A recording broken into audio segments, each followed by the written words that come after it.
معمولا اگر شما بخواید وارد مشاغل جنرال بشید، مشاغل با مینیمم پیمنت بشید و نظایر اونها، شما نیاز دارید که حداقل سطح زبانتون بین 4.5 تا 5 آیلتس عمومی باشه و اگر زیر این باشه معمولا شما نمیتونید وارد مشاغلی بشید که به اصطلاح به زبان انگلیسی نیاز دارن. در حد ابتدایی منظورم هست، در حد مکالمه ساده، ارتباط برقرار کردن با فردی که اونم به هر حال به انگلیسی میخواد با شما ارتباط برقرار کنه. معمولا اگه شما زیر 4.5 5 باشید نمیتونید وارد این مشاغل بشید. خب نتیجهش این میشه که شما میایید سراغ اون مشاغلی که به زبان انگلیسی نیاز نداره، یعنی به زبانی که شما بلدید، حالا فارسی یا احتمال داره بعضی از افراد مثلا ترکی، کردی و نظایر اونها هم بلد باشن.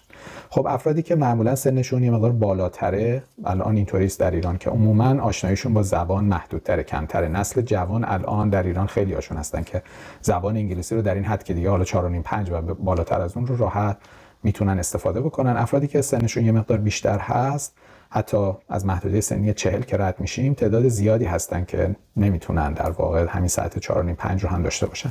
مشکلی که پیش میاد این هست که این افراد میان هجوم میارن به مشاغل کامیونیتی به اصطلاح ایرانیان.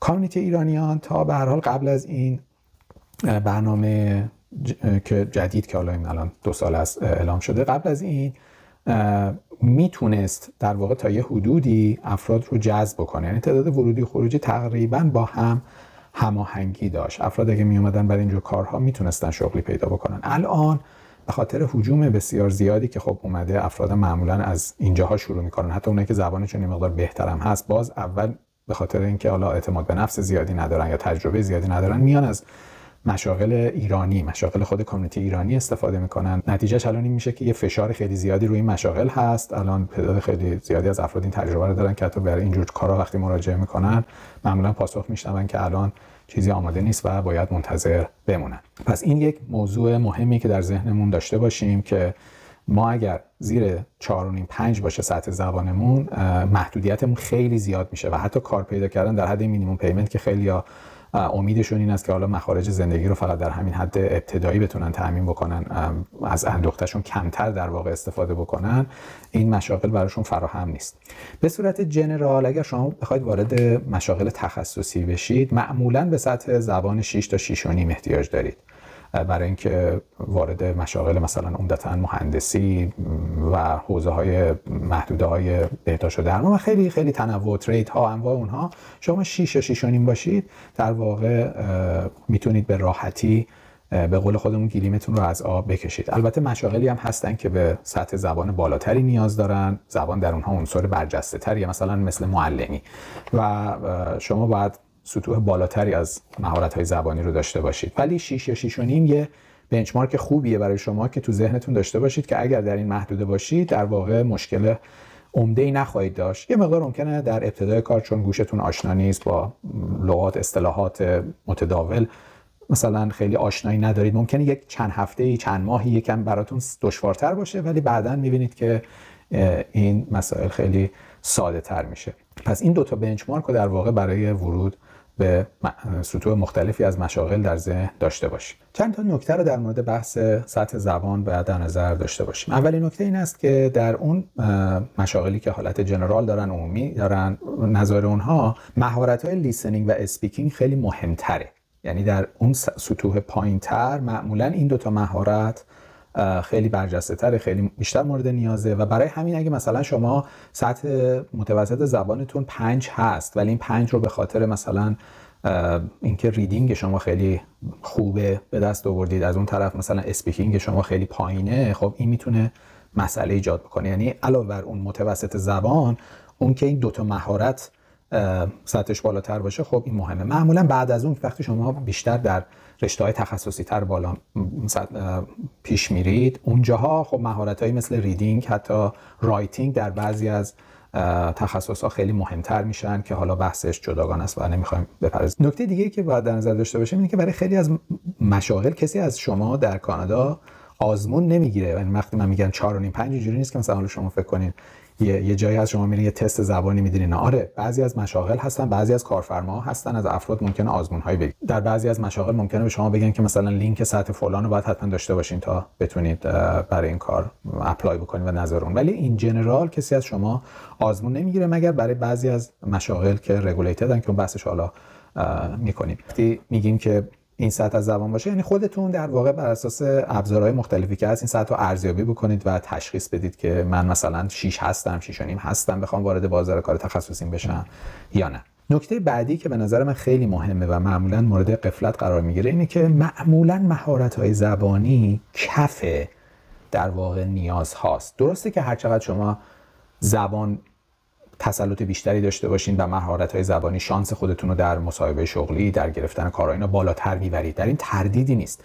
ولی همیشه بعد از اینکه شما این کف رو رد بکنین پارامترهای دیگه‌ای هستن که اون پارامترها مهمتر از زبانن. منظور من این است که اینقدر بر مقوله زبان اونقدر تاکید نکنید که یه مانعی بشه برای شما. شما گولتون باید این باشه که از اون مینیمم، از اون کفه سعی کنید بیاید بالاتر، ولی چشمتون باید به اون نکات دیگه‌ای باشه. من تجربه‌ای براتون بگم. من همین چند هفته پیش برای یه تستی، برای در واقع آزمایش پزشکی رفته بودم به یه مرکزی که یک فردی که از آسیای شرقی بود ایشون کار رو انجام میداد. من به جرئت میتونم بگم که برای این فرد بسیار دشوار بود که بخواد یه مکالمه خیلی روان با طرف مقابلش برقرار بکنه و حتی اگه بخوام واقعیتش رو بگم اون سطح مثلا 6 رو به نظر من نداشت حالا برای اون انتظاری که آدم داره که از اون فردی که داره به کار تخصصی میکنه به هر حال. ولی ایشون کار خودش رو انجام داد، به هر حال استخدام هم شده، داره اون کار رو انجام میده. چرا؟ چون برای اون فیلد، برای اون کار خاص الان در مارکت نیاز خیلی زیاده و این فردم به هر حال معلومه که اون کارو خیلی خوب بلد بود انجام بده. مشتریایی هم که به اون مرکز مراجعه میکنن احتمالاً خیلی هاشون زبان مادریشون همون زبانی که اون فرد باهاش صحبت میکنه و اینا این شانسشو بالا برده بود که بتونه اون کارو بگیره. اینو برای این میگم، برای اینکه ما در مقوله زبان به اون بحث حداقل فکر کنیم، رو اونها تمرکز کنیم، از اون که گذر کردیم وقتمون رو صرف کارهای دیگه‌ای که مهمتر از پارامترهای دیگه‌ای که مهمتر است انجام بدیم. نکته آخری هم که میخوام در مورد زبان بگم این است که وقتی در کانادا هستی دیگه نباید زبان آموزی بکنید، باید با زبان زندگی بکنید. من مقاله‌ای در این باره دارم که دیگه طول و تفصیل نمیدم، ارجاعتون میدم که اون مقاله رو بخونید تا منظور من رو بیشتر متوجه بشید وقتی میگم باید با زبان زندگی کنیم، نه اینکه زبان آموزی بکنیم یعنی چی. خب حالا ممکنه بعضی از شما بگین کار ما رو سخت کردی، ما کجا بفهمیم سطح زبانمون چیه؟ خب اگر شما تا الان آزمون زبان ندادین، چون خیلی از ایرانی‌ها آزمون زبان آیلتس رو دادن ولو اینکه 1-2 سال پیش دادن، حالا اگه 1-2 سال پیش هم داده باشن، 3 سال پیش هم داده باشن، میتونن یه استیمیتی بکنن که نسبت به اون موقع مثلا زبانشون بهتره بدتره، اون موقع مثلا چند بوده، مثلا مهارتایی که میگم اون تفکیک مهارت‌ها رو تو ذهنشون بیارن، بعد یه استیمیتی بکنن ببینن که چی میشه. اگر این آزمون رو ندادید و اگرم به هر حال نمیخواید الان به خاطر حالا وضعیتی که دارید بدید، چون خیلی به خاطر مسائل پیارشون برای اینکه بتونن در اکسپرس انتری وارد بشن باید زبان آیلتس به هر حال آزمونش رو بدن و اون نمره رو تشخیص میدن که چی هست، این وضعیت آزمون دادن مشخص میشه چی هست. اگر این شرایط رو ندارید خب روش‌های مختلفی هست. خیلی از افراد از طریق معلم‌هایی که در واقع دوره‌های آیلتس رو ارائه میدن، الان هم به صورت آنلاین و اینا فراوون هستن، شما میتونید جلسه بذارید مثلا شما یه تعیین ساعتی بکنن، یا شما میتونید از ابزارهایی هست که به هر حال به صورت آنلاین تعیین ساعت زبان میکنه، ولی اینکه اگه آیلتس نباشه شما میتونید از متدهای دیگه استفاده کنید. بعد اینا جداولی دارن که اینا رو میتونید با هم مقایسه بکنید. فقط توجه داشته باشید که بعضی از اینا به صورت آکادمیک تعیین ساعت میکنن، ممکنه مثلا نمره شما به صورت عمومی ذره پایینتر به نظر بیاد چون اصطلاحات فنی و آکادمیک و اینا استفاده میکنن، شما ممکنه اونها رو ندونید، ولی به هر حال شما میخواید یه حدود دستتون بیاد دیگه. حالا دقیق اون نمره چنده الان اونقدر مهم نیست. یه روش خیلی ساده تر هم این است که شما پاشید برید با بقیه مراوده بکنید، پاشید برید تو جامعه ببینید چقدر با افراد میتونید کامیونیکیت بکنید، مخصوصا برای اون بحث سطح اول لول 4.5 تا 5. اگه شما میرید توی فضاها، میرید توی محیط‌ها با افراد میتونید راحت که میگم به هر حال همیشه ممکنه مقدار یه سری مباحث موضوعات به اصطلاح چالنجینگ باشه برای اینکه خوب متوجه بشید و بتونید خوب توضیح بدین، ولی در مجموع اگر احساس میکنید که میتونید یک ارتباط خوبی با بقیه برقرار بکنید، یعنی اینکه اون سطح 4.5 رو حداقل دارید. اگر نمیتونید اون ارتباط رو برقرار کنید، خیلی در ضعیف هستید، یعنی خب پایین‌ترید و باید یه فکر دیگه بکنید. اینا روشایی است که در واقع شما میتونید حداقل یک برآوردی از سطح زبانتون داشته باشید. اگر نخواهید حالا برید یه آزمون بدید یا اسسمنت مشخص بدید جایی، کالجایی هم هستن که اسسمنت اصلا میدن، یعنی لازم نیست شما حتما برید یه رشته تحصیلی اونجا باشید، میتونید در کالج ثبت نام کنید، فقط در آزمون زبان شرکت کنید، یعنی در اون آزمون تعیین سطحش